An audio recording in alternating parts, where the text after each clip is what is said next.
এমন কোনো জিনিস আছে যেটার উপর একটা আঁচড় লাগলেও তোমাকে ইমোশনাল করে দেয়?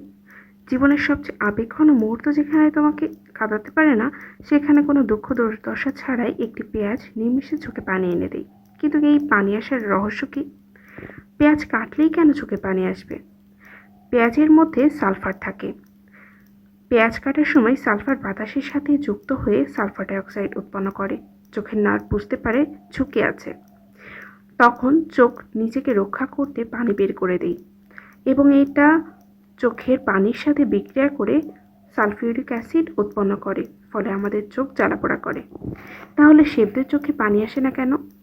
আসলে আসে, কিন্তু কম, কারণ তারা কিছু কৌশল জানে। 1. দ্রুত ও সঠিক কাটার কৌশল। শেফরা খুব ধারালো ছুরি ব্যবহার করে। ধারালো ছুরি পেঁয়াজ কম চ্যাপ্টা করে, ফলে কম গ্যাস বের হয়। 2. অনুশীলন ও অভ্যাস। প্রতিদিন পেঁয়াজ কাটতে কাটতে তারা মানসিকভাবে প্রস্তুত থাকে। চোখের স্বাভাবিক প্রতিক্রিয়াও কিছুটা কমে যায়। 3. বায়ু চলাচল ভালো থাকে। রেস্তোরাঁর রান্নাঘরে সাধারণত এক্সস্ট ফ্যান বা ভেন্টিলেশন থাকে, ফলে গ্যাস দ্রুত সরে যায়। 4. দেশলাই বা মোমবাতি ব্যবহার করা।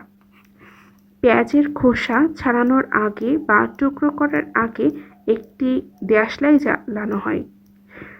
এতে করে দেশলাইয়ের গ্যাস পেঁয়াজের সালফারের সাথে বিক্রিয়া করে যৌগগুলোকে নিষ্ক্রিয় করে তোলে, ফলে আমাদের চোখে জল আসে না।